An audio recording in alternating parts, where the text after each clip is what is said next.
Thank you po, Lord. Hallelujah. God is good all the time. Palakpakan natin ang Panginoon. Hallelujah. Lord, we honor and we bless you, Lord God. Karapat dapat po kayo. That's why narito po kami, ino-offer po namin ang aming mga sarili, our spirit, soul, and body. Kinukumit po namin, Panginoon, sa inyo as living sacrifice, holy and pleasing to you bilang papuri, pagsamba, Panginoon, sa inyo. Lord, dinideklara po namin sa lahat ng ituturo mo po sa amin, wala po kaming mamimiss. Matututunan po namin ang dapat po naming matutunan sa oras na ito. We allow you, Holy Spirit, to move, to speak, O Lord God, to change us, to transform us, O Lord, according to your likeness, in the name of Jesus. Na ang bawat puso ay magiging bukas sa lahat na sasabihin mo po at ituturo sa amin, O Lord God. Salamat po, ikaw po siyang manguna, mag-lead sa amin, banal na Espiritu. Thank you po, Lord. In Yeshua's name, Amen. Praise the Lord. Sige po, tayo po lahat ay makakaupo na. Thank you po, Lord. Pwede bang sabihin mo lang sa katabi mo, Shalom. Magbatean po tayo ng Shalom sa isa't isa. Maging sa lahat po ng mga naka-join sa atin online. Shalom po sa inyo at Happy Mother's Day sa lahat po ng mga nanay, magiging nanay o kakananay lang. Happy Mother's Day po sa lahat at maraming wala ngayon pero mga nasa online po sila. Maraming mga nagpaalam at medyo may may challenge ang kanilang katawan. Pero I pray in the name of Jesus sa lahat po ng mga may challenge sa kanilang katawan, I declare healing po sa inyo. Thank you po, Lord, in Jesus' name. Amen. Pwede po ba nating basahin ito? Guard yourself against deceptions with the Word of God during the end times. Ito po yung part 1 na itinuturo ng Lord at gustong ituro ng Lord sa bawat sa atin. Kung mapapansin po natin ang mga mensahe ng Lord, talagang tagusan talaga sa puso, patungkol sa last day, sa end times, no? Dahil isa po ito sa pinaka dapat po natin matandaan, no, during ng end times. Na kung saan sinabi ng Lord, may warning ang Lord sa atin dun sa kanyang word na marami ang madideceive. Pansin niyo po ba ngayon, ang dami ring nadideceive. Kahit sa hindi spiritual na bagay. Ang daming mga nai-scam, ang daming scammer ngayon. Ang daming mga hacker. Pansin niyo po, sa physical, nangyayari yung bagay na yan at marami kaming mga nakakausap na kung saan nai-scam sila ng mga ang lalaking pera. Ang dami ngayon po, pati mga nahahack na mga accounts, pati hindi lamang sa mga bank accounts, pati mga social media accounts, pati po sa mga sa mga vlogger, influencer, yung kanila pong mga page, ninanakaw na rin. No? Kinukuha na rin. Lalo na yung mga milyon na yung kanilang mga followers, mga subscriber, mga kinukuha na po. Biruin nyo yung ganun, no? Kaya ngayon, kailangan marunong tayo pagdating sa privacy po natin, yung settings ng ating mga accounts, no? Sa mga bank accounts, mga online transaction po natin. Kailangan maging maingat tayo. Sinasabi nga po nila, pag nag-email sa'yo yung bangko, kailangan alam mo yung tunay at hindi. Kasi yung ngayon daw po na hindi tunay, parang halos kaparehas po. Kung ikaw ay parang hindi ka, yung sasabihin mo mabusisi, o hindi ka, tawag doon? Yung nanay daw, ganun eh. Yung hindi ka, mapanuri. Pag hindi ka, may kakilala po ako, yung classmate, nanay ng classmate ni Israel. Nag-o-online siya nag-o-online ng mga, parang mga tinda-tinda po niya. Alam niyo po, nag-post siya for awareness, di ba? Uso na yun, for awareness daw. Alam niyo po, sinabi nung kanyang kausap, katransaksyon, na nagbayad na daw siya ng ganitong halaga, malaki. Ganitong halaga. Sabi niya, sige, screenshot mo, i-send mo sa akin. Sinend yung screenshot. Alam mo, parang tunay talaga sa GCash o Paymaya ata. Parang talagang tunay talaga. Pero buti na lang, mabusisi siya na nakita niya doon, hindi na bago yung oras, yung date. Tapos meron po doon parang may letrang mali. Halimbawa, cash. Yung A na iba, naging D, kaya hindi cash na word. So, buti nakita. Pero pag tinignan mo lang pong ganun, okay na, sige, ipadala ko na dyan yung item. Pwede kang may ganun din. Madami pong mga nariringgan namin na nagpapapray na ang daming mga na-scam. No, nakikita po natin sa physical nangyayari yung bagay na yan. Lalo po, nagsisimula sa spiritual. Sabi, in the end times, even the elect, possible na ma-deceive. Pwedeng maloko. Pwedeng madaya ng kaaway. At ang dami po ngayon nag-a-arise na mga deception na ginagawa ang kaaway. Kaya sinasabi po ng Lord, guard yourself. Sabi mo nga sa katabi mo, guard yourself. No? Bantayan mo yung sarili mo against the work of the enemy, against the deception of the enemy. Sa pamamagitan ng Word of God. Sabi mo nga, Word of God. No? Inano na tayo ng Lord, winarningan at binigyan na tayo ng Diyos ng warning, signs. Amen. At kung hindi po natin aalamin yung signs, yung warning, yung salita ng Diyos, kapatid, pwede po tayong ma-deceive. Amen? Pwede tayong ma-deceive.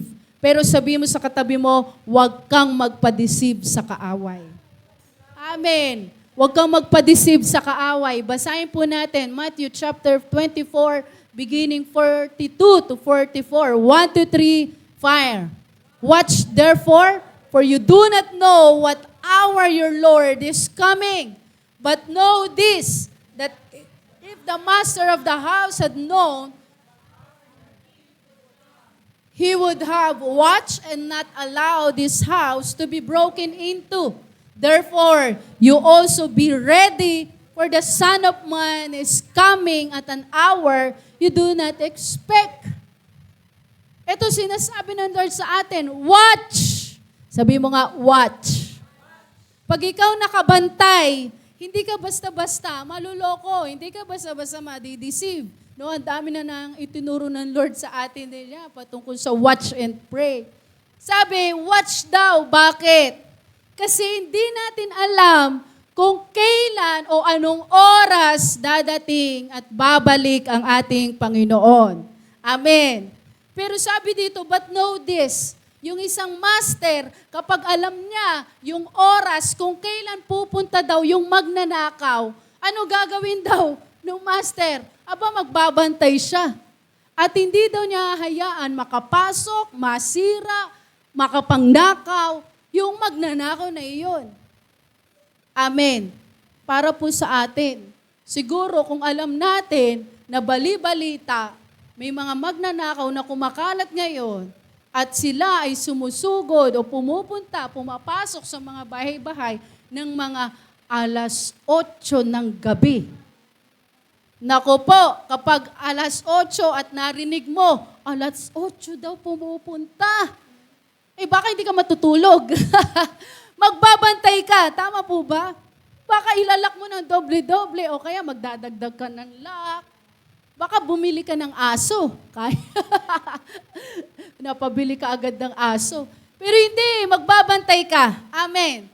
That's why sabi po sa atin, therefore, you also be ready. Sabi mo sa katabi mo, be ready. Sabi you also be ready for the Son of Man is coming at an hour you do not expect. Dadating daw ang Diyos dun sa bagay o sa oras na hindi po natin ini-expect. Kaya pansinin mo, yung mga magnanakaw, hindi po yan nila sasabihin kung kailan sila papasok.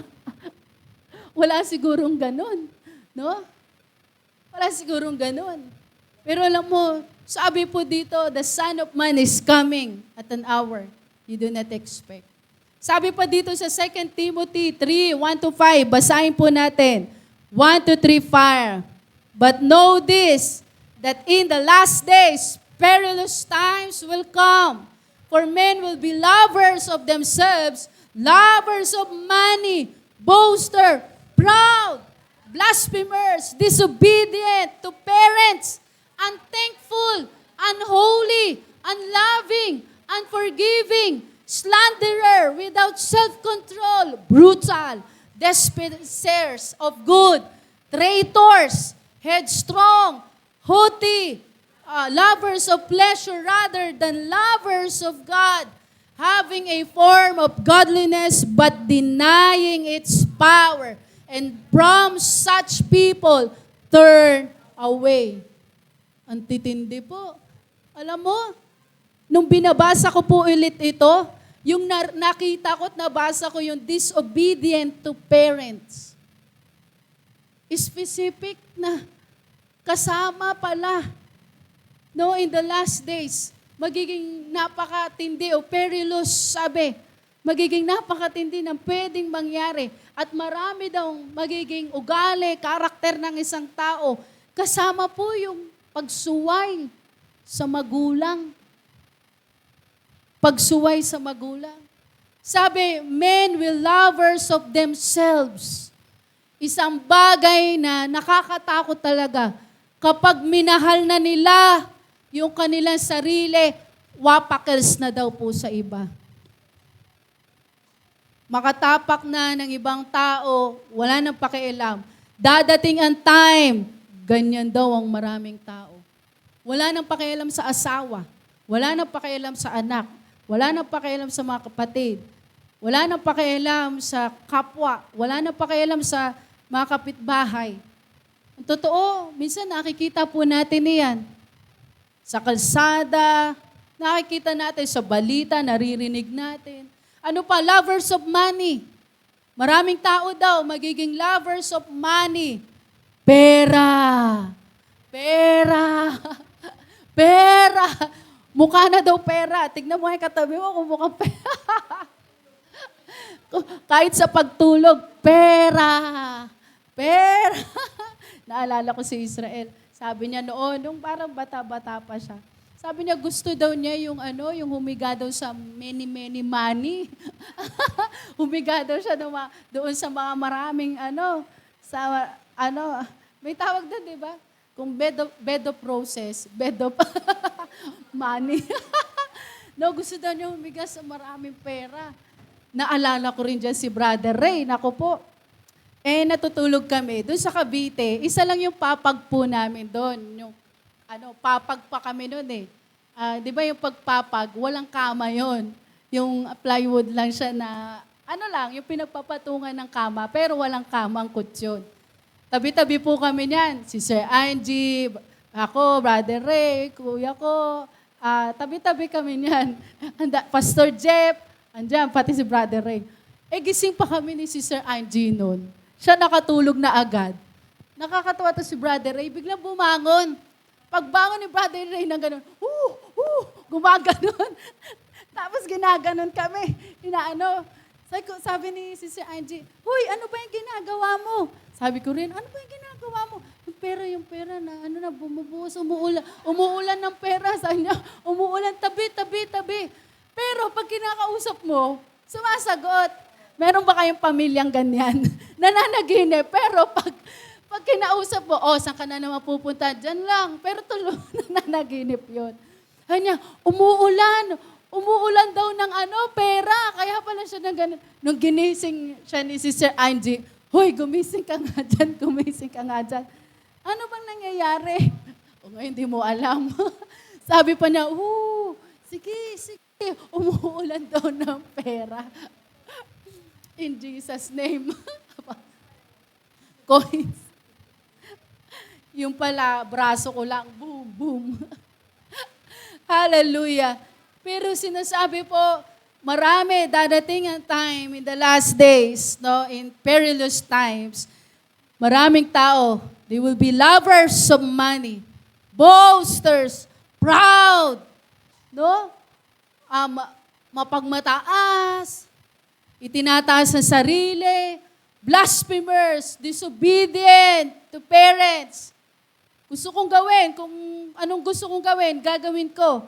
Ito po sa lahat ng mga nagtatrabaho na o mga sabihin nating mga kaka-work mo lang o ikaw ay nakakatulong na, breadwinner ka ngayon sa inyo, sa tahanan nyo, lalo na yung mga nagiging young adults, di ba? Sila na po yung mga nakakatulong sa kanilang mga pamilya. Kapatid, kung ikaw man ay nakakatulong na sa iyong pamilya, sa magulang mo, ikaw na yung nag-aabot sa magulang mo, kapatid, i-level mo pa rin yung sarili mo bilang anak.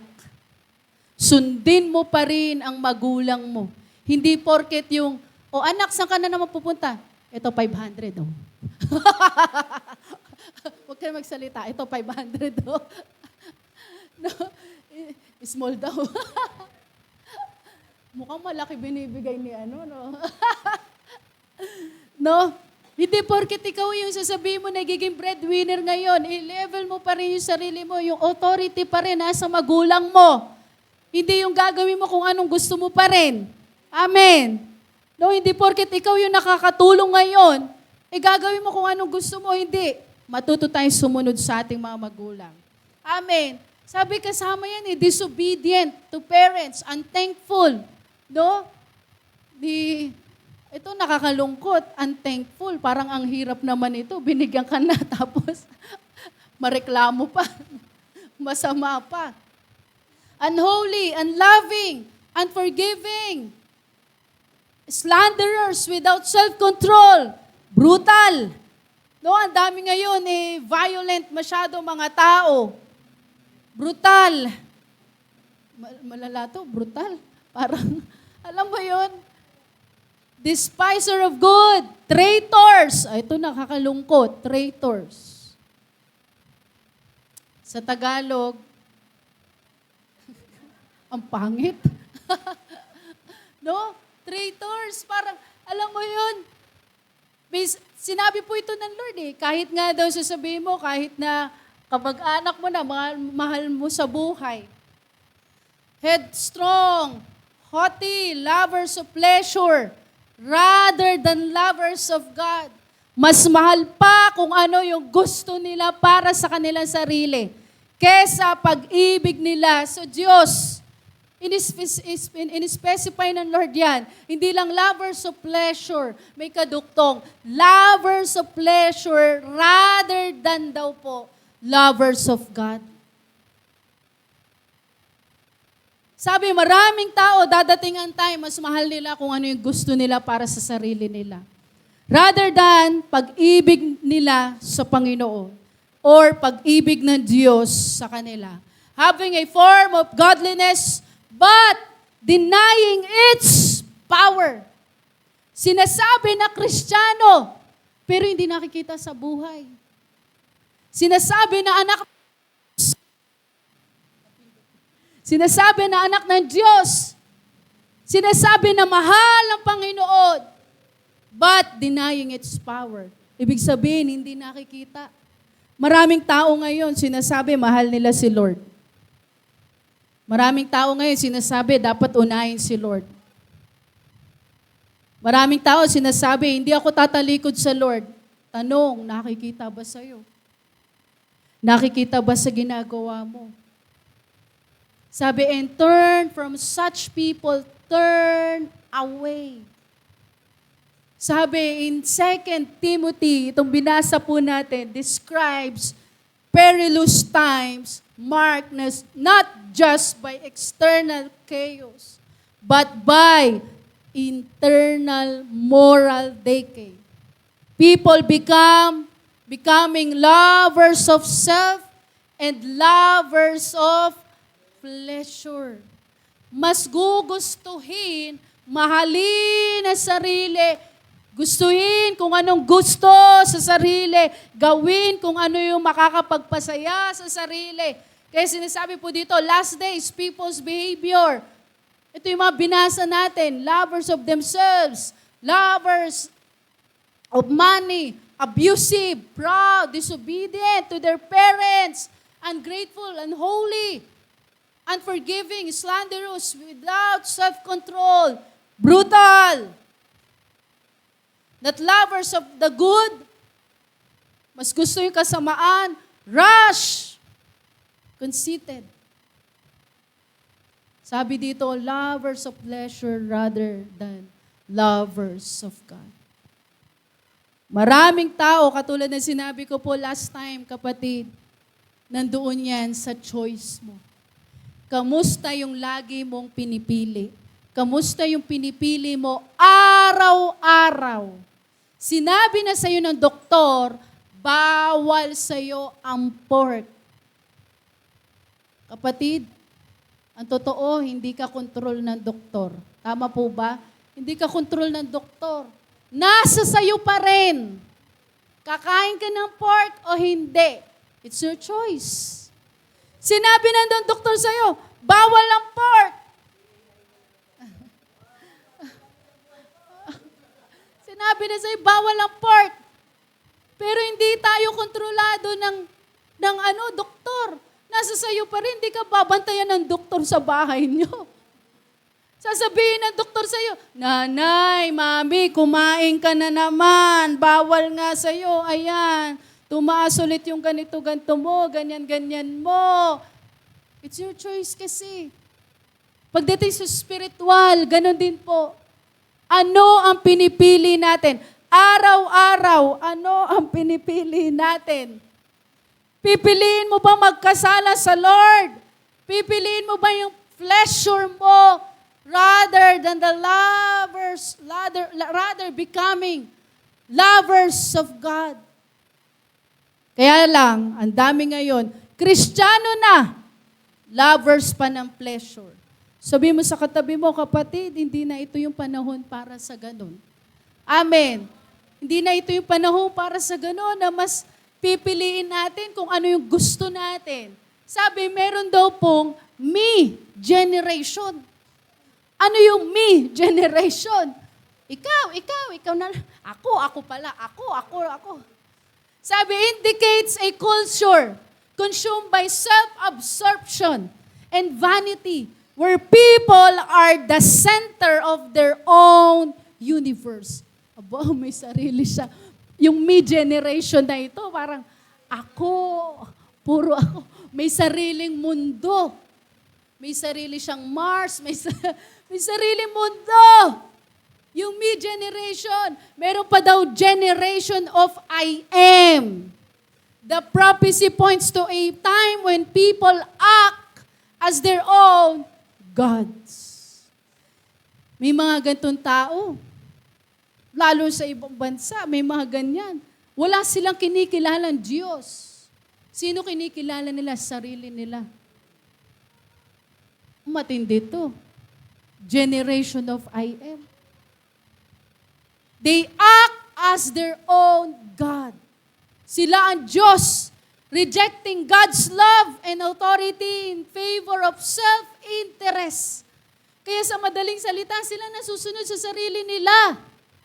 Hindi nila kinikilala yung presence ng Lord. Hindi nila kinikilala yung pag-ibig ng Diyos, yung purpose, yung plano ng Lord. May sarili silang plano. May sarili nga silang mundo. Kapatid, isa po ito sa deception ng kaaway. Ine-expose natin yung deception ng kaaway. Hindi lamang po mga bisyo-bisyo. Hindi lamang po yung sasabihin natin, nag-iinom. Hindi lang yan. Kaya pala, even Christians, anak na ng Diyos, believers na, nadideceive pa. Kasi may malalim palang deception ng kaaway na ginagawa. Isang bagay po, yung isa pa sa deception ng kaaway ay yung okay lang. Yung word na okay lang. Pwede na yan, tama na yan, okay lang yan. Uma-attend ka naman sa church, pero may galit ka kay pastor.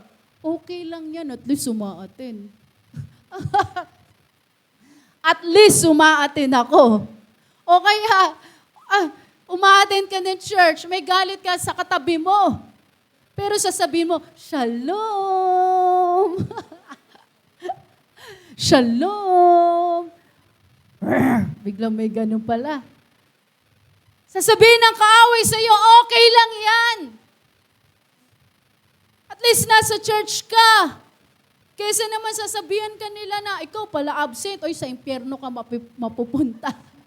Ganun na agad. No? Jesus' first warning about the end was, see that no one deceives you.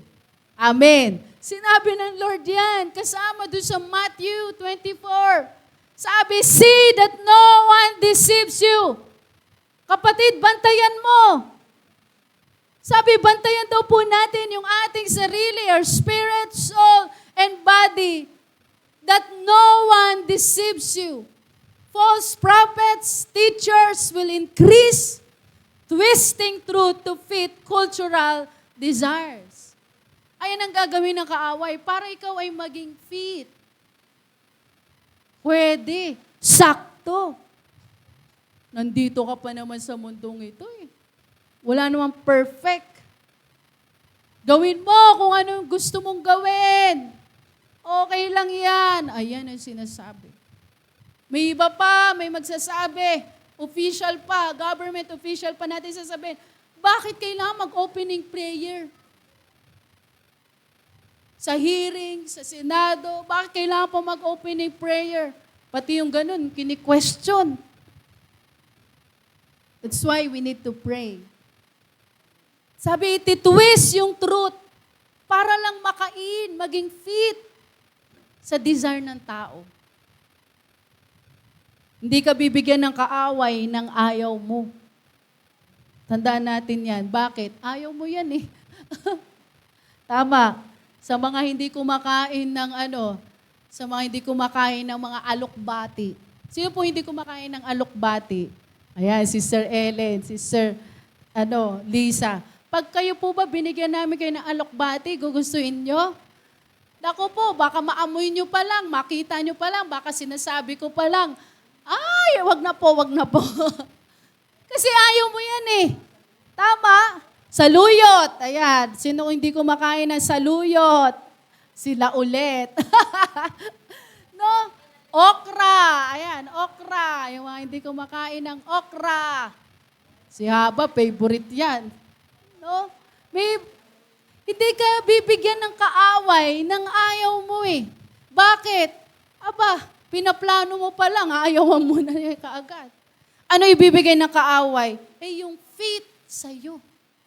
Fit doon sa dinidesire mo. Halimbawa, sa mga lalaki, hindi ka bibigyan ng kaaway ng babae na ayaw mong klaseng babae. Ano ibibigay ng kaaway sa'yo? Fit sa desire mo. Halimbawa, ang gusto mo maalagain. Kapatid, mag-iingat ka. Sabi, see that no one deceives you. Huwag mong hayaan na ma-deceive ka ng kaaway. Amen? Sabi, your screen time. Isa yan sa pwedeng deception ng kaaway. Your screen time versus your prayer time. Your devotion. Kamusta na ang ating devotion? Kahit saan magpunta, cellphone na ang hawak. Kahit may bit na, cellphone pa rin ang hawak. Nagluluto, andyan si cellphone. Naglalaba, andyan si cellphone. Nanonood, andyan si cellphone. Kumakain, andyan si cellphone. Tama, mali. Ayun ang maganda, aminado, di ba? Talaga nangyayari. Matutulog na lang. Cellphone. Tignan niyo po yung picture na iyan, yung image na iyan. Kahit na sasabihin mo, naglalakad, may kasamang aso, nagwo-workout, cellphone pa rin hawak. Naglalakad. Naku po, alam mo yun, delikado yung minsan may ganyan kaming ni pastor, habang naglalakad naka-cellphone, naku, muntik nang madisgrasya pa. Nagdadrive. Ayan, sa mga nagdadrive. Nagsi-cellphone. Mag-iingat ka kasi minsan may mga motor na may biglang magaganon eh. Yung malingat ka lang ng onte. Kaya marami ring nadidisgrasya at pwede ka pang mapahamak. Tingnan mo naman, walking while, holding hands while walking. Pero parehas may cellphone. Parehas mga may cellphone. Nakahawak sa cellphone. Nawawala yung good communication. Nawawala yung relationship. Bakit? Cellphone ng cellphone. Tatay, naglalaro. Yung anak nakaharap sa kanya. Siya laro ng laro. Cellphone ng cellphone. Pag may biglang umiyak ang anak, galit agad. Ano ka ba? Iyak ka ng iyak. Ano ka ba? Pero ikaw, pagharap mo cellphone mo,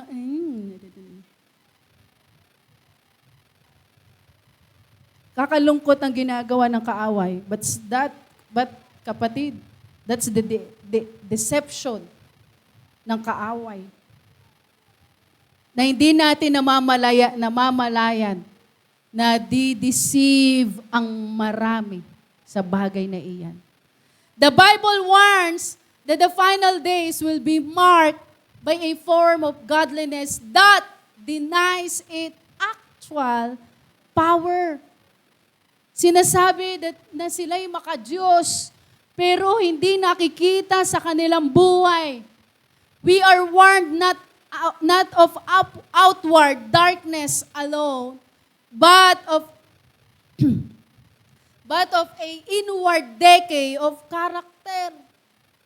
Hindi lamang po yung sasabihin natin, nakikita natin, ay may gulo na nangyayari, may awayan, may war na nangyayari, yung mga tao nasa bisyo na gato ganyan. Hindi lamang daw po dyan, but of a inward decay of character. Sabi mo nga, karakter. Usapang karakter. Usapang personal na buhay, relasyon sa Lord. Marami ngayon, ayaw na magpatama. Marami ngayon, ayaw na magpatama. Tanungin mo nga yung katabi mo, kapatid.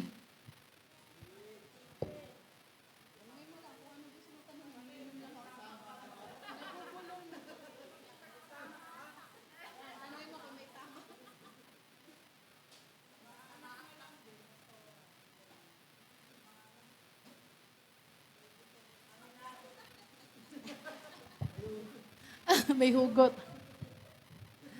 Hallelujah. No? Marami ngayon ayaw na magpatama. Okay kayo, masaya kayo kapag hindi kinukorek. Pag kinorek na, ayan na.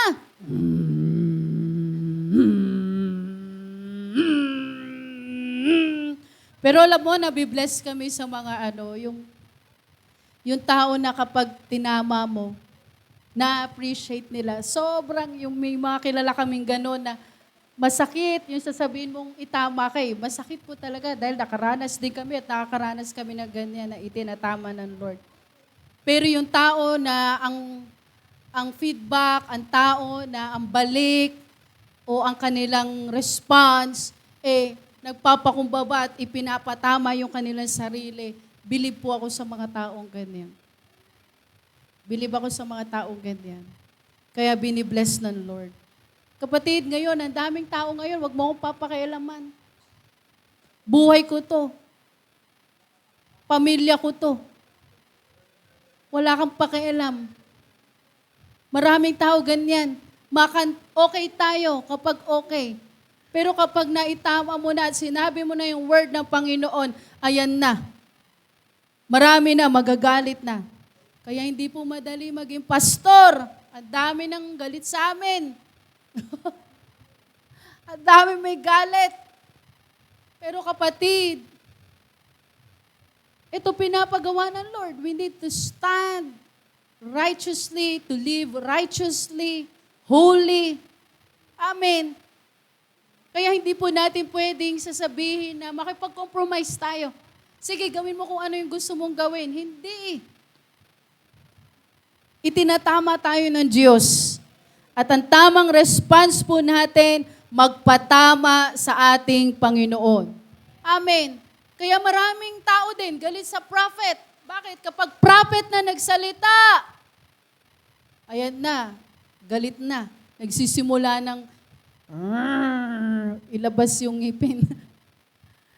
Sabi, we are warned not of outward darkness alone, but of a inward decay of character. God is not leaving His people without power.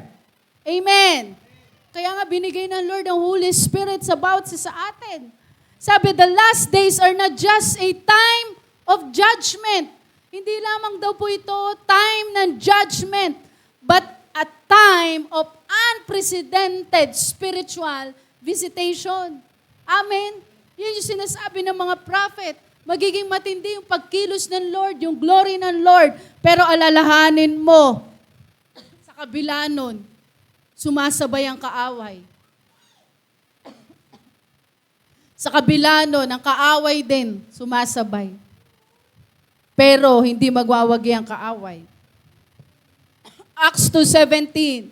Sabi po dito, in the last days, God says, I will pour out my Spirit on all people. Your sons and your daughters will prophesy. Your young men will see visions. Your old men will dream dreams. Pwede pa sabihin mo sa katabi mo, kapatid, sa'yo yan. Amen? Para sa'yo. When the Lord or the Spirit of the Lord pinur out niya yung kanyang Spirit, sabi, in the last days, God will pour out His Spirit. Kanino daw po? Sa mga Jews lang? Hindi po eh. Sabi, on all people. Sabi mo sa katabi mo, para sa'yo. Sabi, your sons, your daughters will prophesy. Amen. Your young men will see visions. Your old men will dream dreams. Hallelujah. The primary instruction for the last days is not to predict dates, but to watch and pray. Yan ang instruction ng Lord sa atin. Amen. Doon sa binasa natin sa Matthew. So that sabi doon, no one will deceive you. Sabi, ito yung instruction ng Lord sa atin. Hindi yung mag-predict ka ng dates. Kailan kayo dadating ang Lord? Baka itong oras na to, o baka sa birthday ko dadating ang Lord. Baka sa birthday ko, o kaya sa Valentine's dumating ang Lord.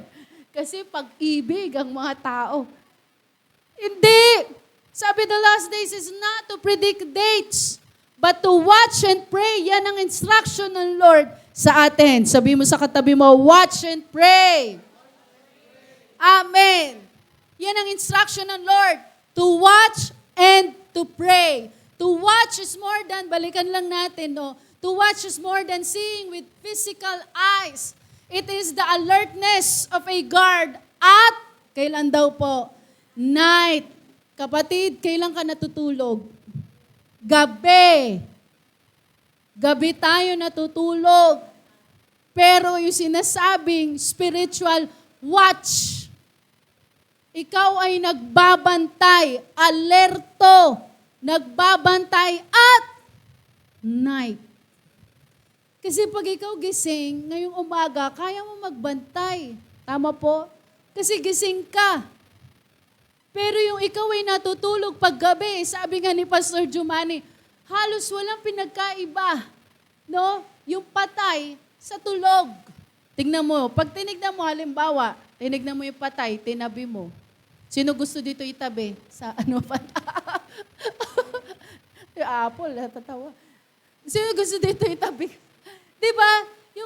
Yung tignan mo yung patay, pagtabihin mo. Parang walang pinagkaiba. Paano mo malalaman na buhay? Sino buhay? Yung umihilik. Alam mo, paano mo malaman kung sino buhay? Kung sino yung humihinga. Tama? Kung sino yung humihinga. Kasi pag tinignan mo lang yung nandiyan, patay at buhay, parehas. Parehas. Kaya yung sinasabi ng Lord na sleep spiritually, you're dead din spiritual. Ibang term lang, ibang version, pero sa ibang version, dead. Kaya sabi ng Lord, no, awake, oh, you sleepers. Hindi niya sinabing awake yung sa mga dead. Ang sabi niya, sleep, yung mga natutulog. Bakit? Buhay pa, pero parang patay na. Nagets mo? Buhay pa, pero parang patay na. Tignan mo ang katabi mo. Tignan mo yung katabi mo. Mukhang buhay naman. Mukhang buhay. Alam mo yung buhay, pero parang wala. Maraming ganyan ngayon, tatay. Maraming tatay nasa loob ng tahanan, pero parang wala. May tatay, pero parang wala. Bakit? Kung ano-ano mga pinagagawa. Kung ano-ano mga inuuna. Kaya sabi, watch is more than seeing with physical. It is the alertness of a guard at night. Kapatid, hindi po madali yung sasabihin mo maging gwardya.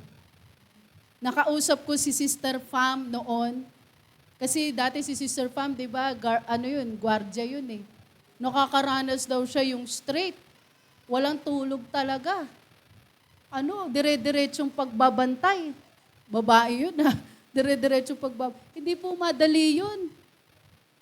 Kasi hindi ka lang naman na hindi matutulog. Magbabantay ka talaga. Magbabantay ka. Parang alam mo, yung pag yung baby pa yung anak mo, no? So mga nanay, di ba yung nagbabantay ka? Yung mga, sabi nga nila, yung mga bagong panganak, sabi, ibang klase talaga yung mga nanay. Kahit na sabihin mong nakahigang ganun, nakapikit, umano lang gumalaw yung baby niyang anak, umano lang, gising agad na yun. Ako po, napapatunayan ko yan, kasi yung si Israel, yung kama namin, may space pang Tulog ako noon kasi syempre yung lalo yung mga bagong panganak, di ba yung puyat yung mga nanay na tulog yun. Pero bigla akong magigising, gaganunin ko. Ay pala, malalaglag na yun. Wonder Woman. Oh, Happy Mother's Day, naisingit pa. Gaganunin ko yun, magigising ako. Hala, ilang beses pong ganun, na nasasalo ko siya, na nakaano na. Nasa corner na, nakaano na. Minsan madidream pa ako, malalaglag daw. Pagising ko, uy, oo nga, malalaglag. Alam mo yun, kahit nakapikit ka, sabi nga may nabasa ako, yung nanay daw, kahit natulog, pero gising yun. Nagpapa-breastfeed, nakahigang ganun, tulog, pero alerto ang isip, kumbaga gising. Ganun ang nanay. Magpasalamat kayo sa mga nanay nyo dyan. Ang mga nanay natin dyan. Kung wala nanay nyo, wala tayo. Wala nanay natin. Amen. Kami po, si Mami B, madalas kong maikwento, 7 kami. 7 kami, dadalhin niya kami sa church. Tatawid kami ng highway, diyan pa kami sa Makati. Tatawid, bit niya kami. Pag ganun yun, paano kami? Tapos pare-pares yung damit namin. Uso yun noon eh. Yung mga dress namin, pare-parehas. Kahit halimbawa, polo sa lalaki. Ganon din yung tela din ng namin. Ganon din itsura. Kaya pag nawala, madaling mahanap. Ay, anak na kasi bulaklakin. Kaya yan? Pare-parehas. Pero we praise and glory to God sa ating mga magulang. Amen. Hallelujah. Sabi pa dito, external vigilance. Sabi mo, vigilance. Discerning the signs of the times and world events through a biblical lens so you are not taken by surprise. Meron din tayong paghahanda pagdating sa external. Nakikita natin, sabi yung mga signs. Amen. Nakikita natin, pero hindi natin tinitignan sa physical lamang. But we see that through a biblical lens. Kung ano sinasabi ng salita ng Diyos. Tanungin kita kapatid, nakikita na po ba natin yung signs? Kitang-kita natin. Amen. Paano natin nalaman na yan ay signs? Nabasa natin sa Bible. Napag-aralan natin. Nakita natin. Kaya so you are not taken by surprise. Hindi ka na yung sasabihin mo, ay, ba't ganito nangyayari? Alam mo, bakit nangyayari yung mga war na ganito sa Israel, sa Iran, alam natin. Alam natin bakit may mga nangyayaring famine, may nangyayaring even pandemic. Alam natin because tinitignan natin yan dun sa perspective o through the biblical lens. Amen. Kasama sa paghahanda. Pagdating sa internal vigilance, sabi, guarding your heart against spiritual sleep. Sabi mo nga, spiritual sleep. Binabantayan mo naman po, pagdating sa loob naman, binabantayan mo naman yung puso mo na huwag maging tulog. Tignan mo nga yung katabi mo, baka tutulog na yan. Sabi, binabantayan mo yung sarili mo para hindi makatulog. Spiritual. Pag spiritual sleep daw po, apathy. Alam niyo po yung apathy, hindi yan yung apathy. Hindi yan yun. Pasok pa eh. Ano nga ba yun? Hindi yan yun. Ang apathy, parang wala ka ng interest. Wala ka ng gana. Kapatid, tignan po natin examine. Obserbahan natin yung ating sarili, yung puso. Kamusta? Baka nawawalan ka na ng gana. Baka nawawalan ka na ng interest pagdating sa mga spiritual na bagay.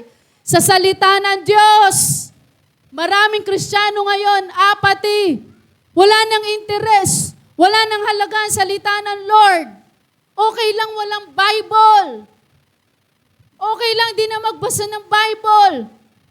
Wala nang gana, wala nang interest. Yan daw po yung spiritual sleep. Yung mga taong yung puso natutulog. Ano pa? May distraction, anxieties of life that can weigh you down like a trap. That's why, sabi ng word ng Lord, guard your heart. Sabi mo nga sa katabi mo, guard your heart. Amen. Luke 21:36, basahin po natin, sabay-sabay. 1, 2, 3, 5.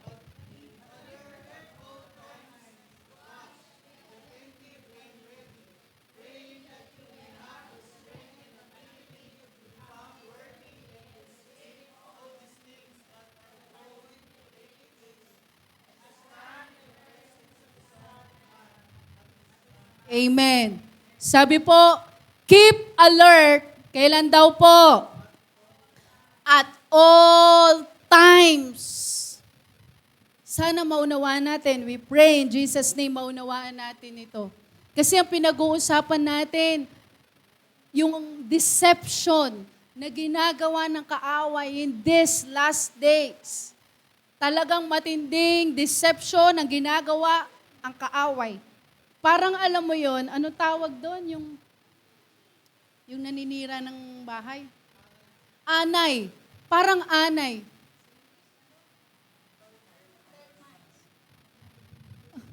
Ayun yung naiisip ko kasi yung English.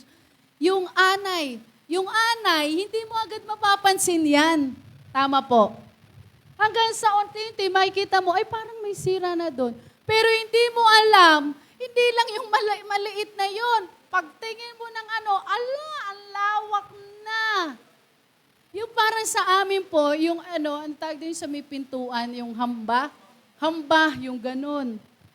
Akala mo okay pa kasi naka-form pa siya. Pag ganun, ganun mo lang, isang ganun mo lang. Hala, sabi ko, Pastor, delikado na to. Hala, grabe. Ginanon mo lang yung kahoy yun ang hamba, di ba? Ano po iyon? Makapal yun, hindi yun yung mga plywood lang. Hamba. Ginanon ko lang yun, Ibig sabihin, buong nung nagkabutas siya nung ginanon ko, wala nang laman. Kaya, sabi ko, ang tindi na. Yung anay, hindi mo mapapansin agad-agad. At hindi mo po yun basta-basta mapapatay. Tama, kaya meron po silang talaga, may marunong talaga dyan. Kasi, hindi mo yan pwedeng, hindi yan yung sasabihin, mag-spray ka lang. O sige, mawawala. Pero meron po silang kinukuwang reyna. Kailangan mapatay mo yung reyna. Kaya nga naituro rin ni Bishop to, di ba? Yung spirit ng anay. Hindi mo papatayin yung ano lang, yung anay sa nakikita mo. Kailangan ang hanapin mo yung reyna. Biruin mo, buti may reyna, may reyna pa sila. Alam ng mga ano yan, ng mga ng mga anay. Hindi yan basta-basta po sila magwiwisik. Hahanapin nila una yung reyna. Yun ang kanilang targetin. Kasi kung magwiwisik-wisik ka lang dyan at hindi mo hahanapin yung pinaka-reyna, babalik at babalik at babalik yun. Ganun katindi yung spirit na yun. That's why ang sabi dito, keep alert at all times. Amen. Hindi lang ngayon, hindi lang bukas, kundi sa lahat ng oras. Amen. Keep alert at all times, be attentive and ready, praying that you may have the strength and ability to be found worthy and to escape all these things that are going to take place and to stand in the presence of the Son of Man at His coming. Ibig sabihin, hindi ka masusurprise. Bakit? Alam mo, salita ng Diyos, handa ka. Amen. Meron po ba dito? Sino po sa inyo kinasal na? Sa mga nakasal na. Diba sa mga kinasal, wala po yung sasabihin mo, ay, ikaw pala mapapang-asawa ko? Andun ka na, kaharap ka na, nakabihis ka na. Walang ganon. Naghahanda ka nga eh. May ibang mga tradisyon na ganon. Di ba? Magkikita lang sila kapag pag ikakasal na sila. Doon pa lang malalaman.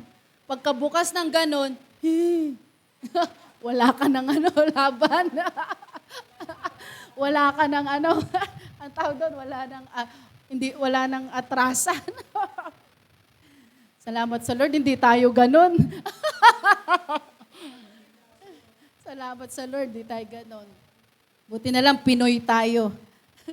Hallelujah. Di ba sa atin po, pag kinasal, naghahanda ka, alam mo, hindi ka nasusurprise. If we know the Word of God, yung sinasabing to be alert at all times, sabi to be attentive and ready.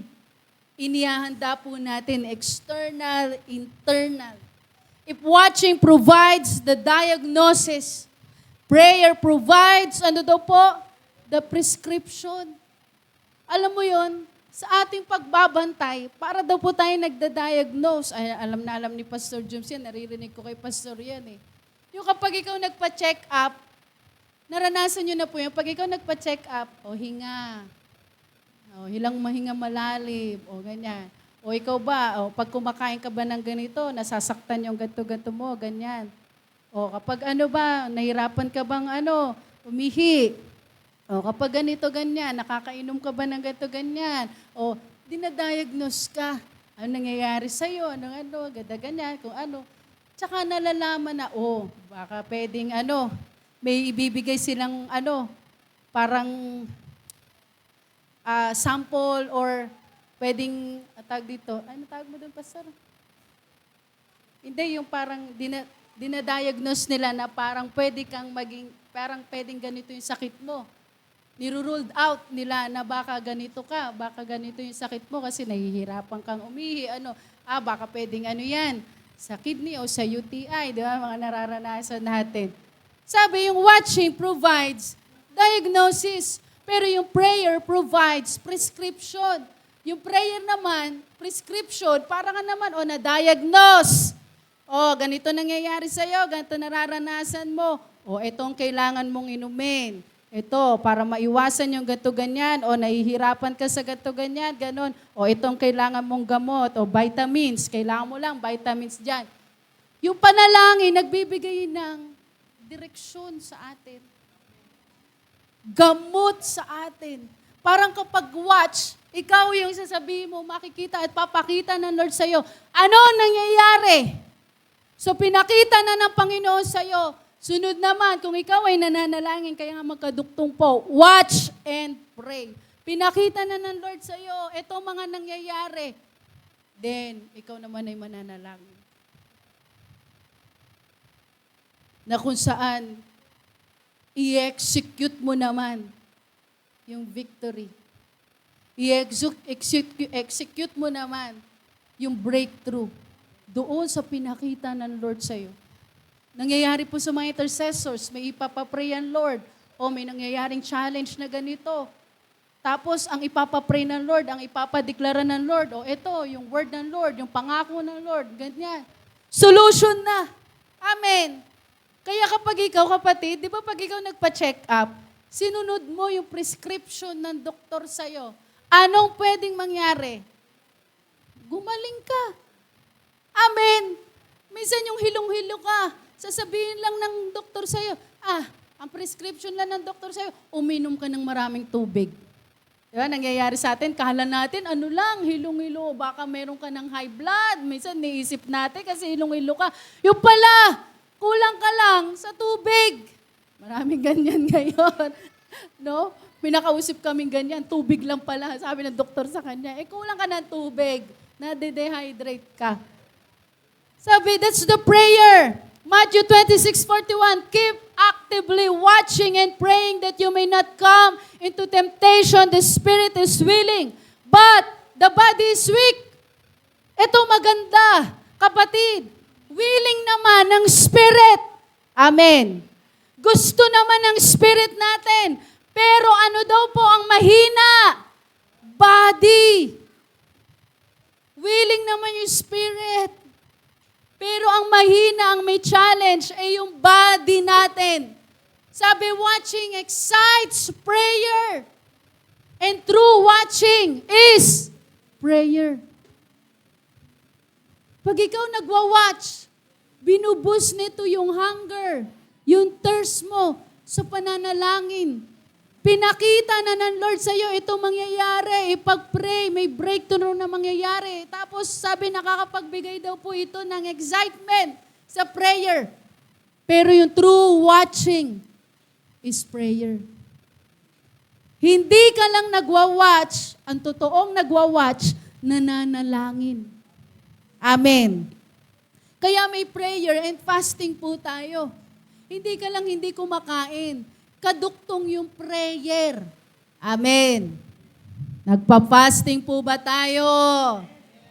Sabi, like the 5 wise virgins, we must ensure our lamps are full.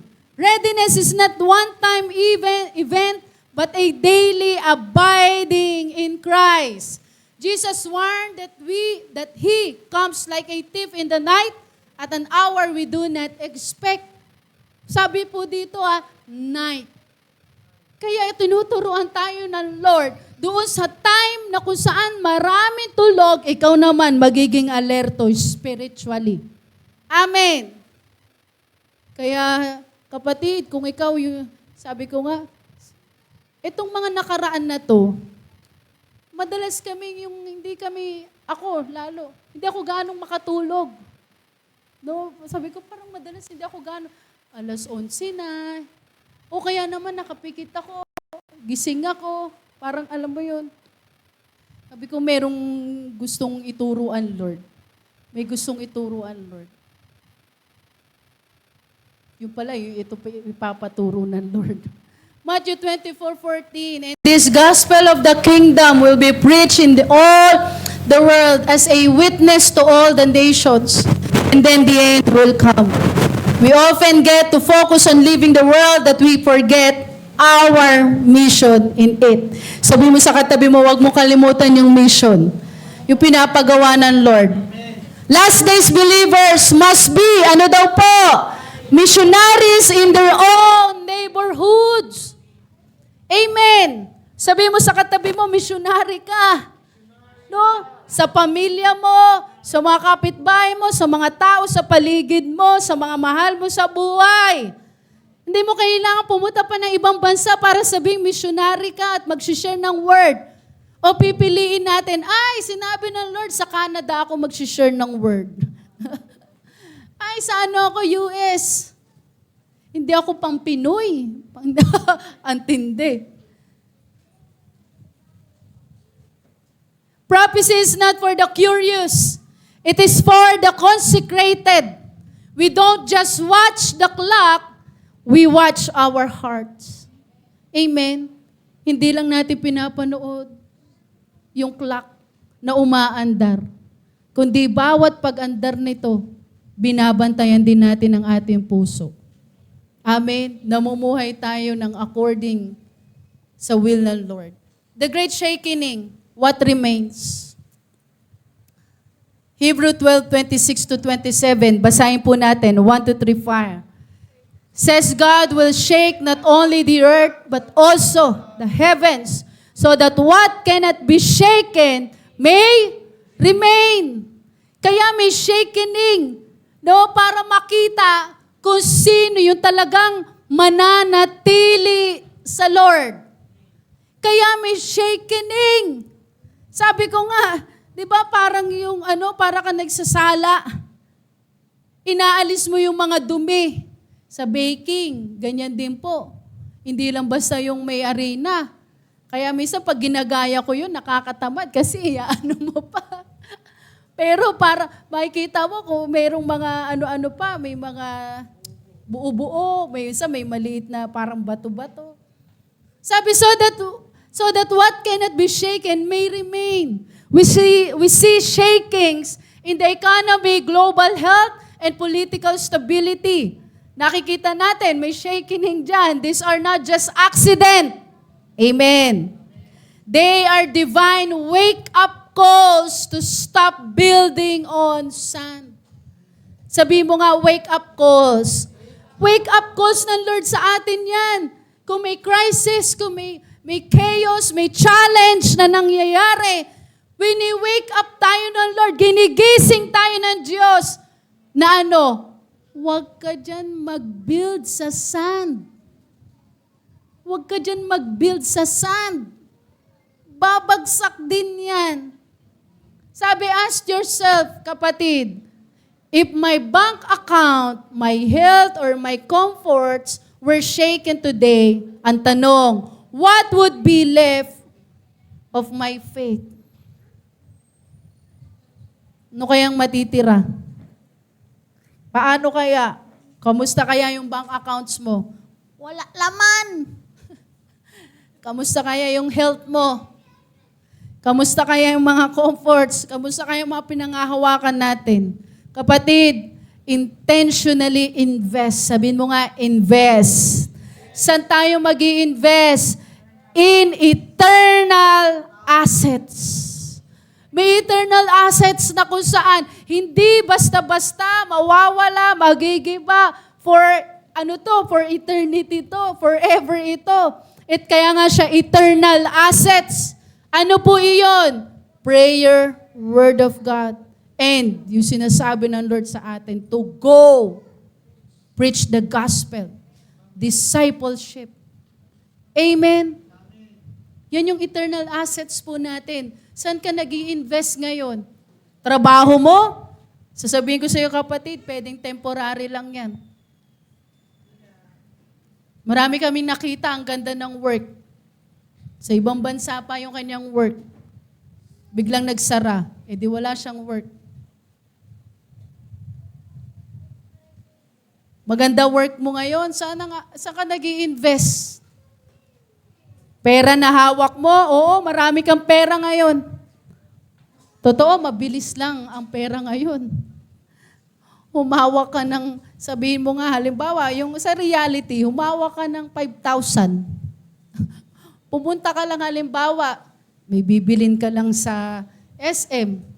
Paglabas mo, 500 na lang pera mo. Mag-grocery ka, halimbawa, ang budget mo sabi mo, 5,000 pera mo. Mag-grocery ka, ang balak mo, mga 2,000 plus lang yung iaano mo. Pero paglabas mo, asan na? Asan na? Yung ikaw nga ay kumain lang. Sige, kakain lang ako, mura lang yung ikakain ko ngayon. Mura lang.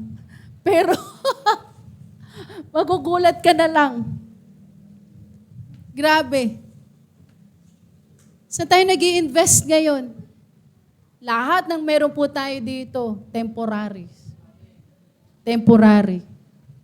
Pero yung sinasabi ng Lord sa atin, na kung saan mag-invest tayo doon sa pang-langit, sa kingdom ng Lord. Sabi, eternal asset. Yan yung prayer mo. Worship mo sa Lord. Most people react to bad news but bowing their heads in this depression or hiding in fear. The last days church should be the most joyful people on earth. Amen. Why? Bakit daw? Because the darker it gets, the closer the morning star is to rising. Amen. Kaya pala doon sa gabi na magbantay ka, magtiyaga ka. Bakit? Doon sa oras na yon, yung gabing yon, yun yung malapit sa liwanag. Yun yung malapit sa paumaga na. Amen. Hindi yung umaga. Hihintayin mo na naman, umaga na naman. Pero doon sa gabi, sabi, because the darker it gets, the closer the morning star is to rising. Palakpakan natin ng Diyos. Practice prophetic defiance. When you hear a bad report, respond with a scripture of praise and word of God. Amen. Practicein po natin ito. No, na kung saan kapag nakakarinig ka ng mga bad reports, challenges, imbis na magsalita ka ng mga pangit. Ay, ano naman yan? Si ano na naman? Ako naman, ano na naman ginagawa niyan? O yung impeachment na naman na yan, ano na naman? Sabi, respond with the word of God. Amen. Respond with praise. May problema sa loob ng tahanan. Hindi maayos ang relasyon.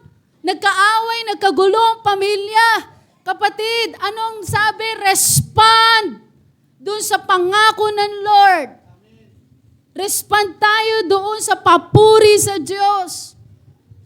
Lumapit sa Panginoon. Change the atmosphere of your home from anxiety to anticipation.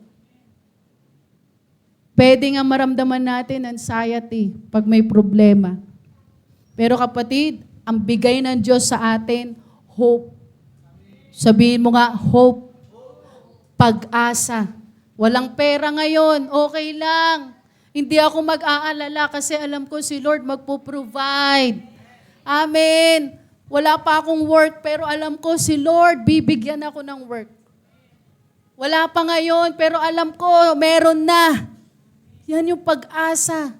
Sabi, change the atmosphere sa loob ng tahanan. From anxiety to anticipation. Pag-asa. The power of one anothering. Oh, sabi mo nga, one anothering. Hebrews 10:24 to 25, basahin po natin. Says to stir one another up together toward love and good works, and all the more as you see the day approaching. There is power in one another. Sabi mo nga, one another. Sabi, stir up one another. Amen. Palakasin daw po natin ang isa't isa. Amen. Nang may pag-ibig. Sabi, isolation. Makinig ang maigi. Sabi, isolation is a strategy of the enemy in the last days. Maraming tao ngayon, pipiling lumayo. Pipiling umiwas. Pipiling magtago. Bakit nagtatago? Sabi, may tanong na ganun bakit nagtatago ang isang tao? Bakit nagtatago? Bakit umiiwas? May kasalanan kasi, may hindi tamang ginagawa. Sabi, yan daw yung strategy ng kaaway. Ilalayo ko na lang yung sarili ko. Alam mo yung word na isolation, ginagamit ng mga doktor yan sa medical. Lalo kapag yung ikaw ay may nakakahawang sakit.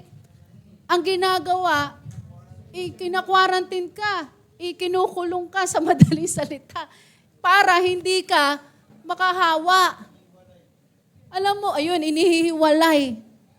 Alam mo, strategy daw yan ng kaaway. Tignan mo nung pandemic. Bawal lumabas, bawal kang Ganyan ginagawa ng kaaway, lalo ngayon. Ay, hindi ako ayos. Di muna ako mag-church. Ay, hindi ako ay, ganito, ay, ayoko na muna, may nakaaway ako dyan. Ay, masakit yung sinabi ni ganito, ganyan. Hindi mo alam, dinideceive ka na ng kaaway. Sabi, strategy ng kaaway yan. Huwag kang magpalinlang sa kaaway. Amen. Tandaan po natin yan. Sabi, you cannot be a lone wolf Christian in the end times. You need a spiritual unit. Sabi, wag daw po tayo maging lone wolf. Yung alam mo yung nag-iisa. Feeling alone. Lone. Ina-isolate yung sarili. Ako, I am, me. Sabi, hindi daw tayo ganyan. Wag tayo maging ganyan na Kristiyano, anak ng Diyos in these end times. Sabi, you need a spiritual unit. Kaya po tayo army ng Lord. Amen. Sabi dito, the army of God requires every soldier to be in a rank, not scattered. If the end times represent a spiritual battlefield, then a lone wolf is just a soldier without a radio, medic, or cover. Kaya po, pag sinabi nating army, kompleto yan. Kasama po dyan yung medic. Kaya di ba pinag-aralan natin sa IDF, meron silang mga corps. Hindi lang po may IDF na nasa battlefield, meron namang medical, may mga rescuer, may intelligence, iba-iba yung mga corps. Pero army sila. No? Pero sila? IDF sila. Sabi, ito daw po, ito spiritual battle na ito. Kapatid, hindi po tayo dapat maging lone wolf. Without radio, without medic, or without covering. Kawawa ka. Hindi tayo dinisign ng Lord na mag-isa lang. Si Lord nga, si Jesus may disciple po siyang tinawag Amen? In Ephesians 6, the armor of God was modeled after Roman gear. No, dinisign po sa Roman soldier. Roman soldier didn't fight as individuals. They locked shields together in a test-to-do, tortoise formation. Nakapanood na kayo nung yung 300 ba yung title nun? Yung gamit nila yung kanilang shield. Tapos, ang po nitong shield nito, yung kanila, yung makapal na basa. Basa po iyan. Kasi noon, ang antiran nung nila, may apoy. Kaya kailangan malalaking katawan nila. Kaya pansin mo yung mga mga soldier, malalaki kasi kaya si David, nung isinuot sa kanya, di ba sa Superbook, parang nakakatawa man. Pero ganun po talaga, hindi kakayanin ni David. Yung shield pa lang, kaya sabi niya, the Lord is my shield. Hindi niya kakayanin. Helmet pa lang. Pagkabigat-bigat nun. Sino po sa inyo nakahawak na yung tunay na weapon or armas, barel? Di ba tayo pag pinapanood natin, pero may bigat din po yan. Kaya yung mga daw po yan, yung mga nagtitrain sa ganyan, unang-una, tuturuan ka munang paano paghawak, paano posisyon mo. Kasi hindi yung pagka mo, titira ka na agad. Hindi, kasi pag pwedeng, pag lumabas na yung bala, yung iba pag hindi kinakaya, umaatras talaga sila kasi may sobrang lakas ng puwersa. Kapatid, sabi, if one left the line, the whole unit was exposed. Pag may isa lang daw po na wala sa linya,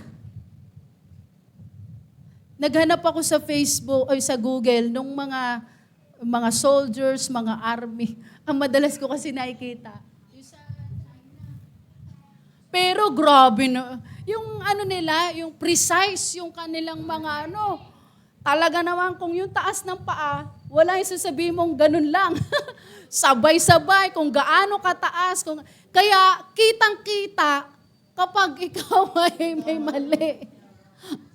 Kita, parang may napanood po ako yung graduation. Parang graduation ata yun. Sabi, hindi daw nakapag-practice yung isa. Kumakanta ata, hindi niya alam, hindi pa ihahagis. Parang tataas lang yung kamay. Siya naman, nagis na, ay, hindi pa pala. hindi kasi nag-practice. Ayan, absent. Sabi, ganun yung armor. Sabi, yan daw po yung armor. Sabi, if one man left the line, the whole unit was exposed. Kaya nga po tayo bilang anak ng Lord, brothers and sisters, amen? Pag may nawawala, pag merong parang naliligaw, ginagamit din po tayo mismo ng Lord para ibalik sila doon sa tamang posisyon. Amen. In Joel 2, the army of the Lord is described as a disciplined force where each one keeps his own track and they do not jostle each other. Hindi po sila yung parang nag-uunahan, nagigit-gitan. They move with absolute synchronization and purpose. Ganun daw po ang army ng Lord. Synchronize.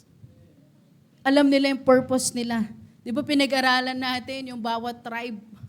Hindi mo pwedeng sabihin na, dito na lang ako, tribe ako ni Judah, dito na lang ako sa tribe ni Synchronize. Alam nila yung kanilang purpose. Kaya may mga gifts po sila, yung anointing na meron sila. Spiritual unit means having people who can stand in the gap when you're weary.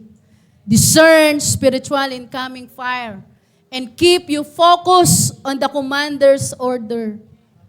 Sabi, yung spiritual unit na sinasabi ng Panginoon, yung tao na kaya niyang mag-stand in the gap para sa kanyang kapwa, na pag napapagod na, papagamit niya yung sarili niya para dun sa kapwa niya, soldier. Amen. Sabi, dinidiscern spiritual incoming fire. Yung atake ng kaaway. And keep you focused on the commander's order. Pag nawawala na sa focus, ikaw din mismo ginagamit ng Lord para sa isa't isa, para sa kapwa natin, soldier. Amen. Sabi dito, when Moses' hands were lifted up, the power of shared burden. Tingnan po natin. Diba, alam natin yung story na ito. Lumalaban sila, Joshua. Every time na itinataas ni Moses yung kanyang kamay, nananalo sa baba. Pero pag bumababa, parang natatalo. Amalakit ang nananalo. Sabi, whenever Moses held up his hands, Israel prevailed, and whenever he lowered his hands, Amalek prevailed. God sends Aaron and Hur. Amen. Sabi mo nga sa katabi mo, Aaron ka. And Hur ka. Amen. Divine support system. Amen. When Moses could no longer hold his hands up, Aaron and Hur step in. Sila po yung nagtataas dun sa kamay ni Moses para mapanatiling nananalo po. They didn't replace Moses. Tandaan mo, they didn't replace si Moses. Hindi nila pinalitan si Moses. Ano po? They support him. Amen? They support him. Hindi yung pinapalitan mo yung leader mo, kundi sinusuportahan mo yung leader mo. Imagine if Aaron and Hur were not there. Imagine if Moses stood alone. Kapatid, na-imagine mo na paano kung wala si Aaron and Hur. Ganun pala ka-importante. That's the power of one another. Amen? Imagine mo kung wala si Moses. Who is holding your hands up? Tanong, Sino yung nagtataas ng kamay mo? O sino yung parang para sa'yo, katagumpayan mo? Pera ba to? Yan ba katagumpayan mo, kapatid? Kaibigan, barkada, posisyon, trabaho. Yan ba katagumpayan mo, trabaho? Sabi dito, but God is saying, you were never meant to fight this alone. Amen? Sabi ng Lord, hindi nyo to laban lang ng mag-isa. He is sending Aaron and Hur into your life, people who will uphold you in prayer, encouragement, and strength. Kaya sabi mo sa katabi mo, kapatid, salamat. Victory is not just about how hard you fight, it's about how faithfully you stay lifted and stay connected to His presence. Amen. Ang victory, hindi po yan yung sasabihin mo, victory dahil ang hirap ng pinagdaanan mo. Hindi. It's about how faithful and you stay lifted. Stay connected to His presence. Amen? Pwede ba sabihin mo sa katabi mo, kapatid, stay connected sa Lord. Tayo po tayong lahat. Hallelujah. We know and we believe the battle is the Lord. Pinagtagumpayan na ng Diyos yung victory. Thank you, Lord. Panginoon, meron man po, O Diyos, na marami man po kaming haharapin. Pero kami po'y nagpapasalamat dahil hindi niyo po kami iniwan, hindi niyo po kami pinabayaan, hindi niyo po, Panginoon, kami iniwan ng without power. But Lord, we thank you for giving your word, your message, your warning, your promises, so Lord God. Thank you po sa pamamagitan ng iyong salita, Panginoon. Pwede po kaming hindi ma-deceive ng kaaway. Because your word is true. Your word is powerful. Mawala man pong lahat, pero ang iyong salita, kailanman hindi mawawala. Salamat po, Lord. We speak and declare faith sa bawat isa sa amin. Nagdideklara po kami. Our spirit, our soul, and our body mananatiling connected po sa inyo. Sa inyong kalooban. Sa inyong salita. Sa inyong presensya, Lord. Salamat po.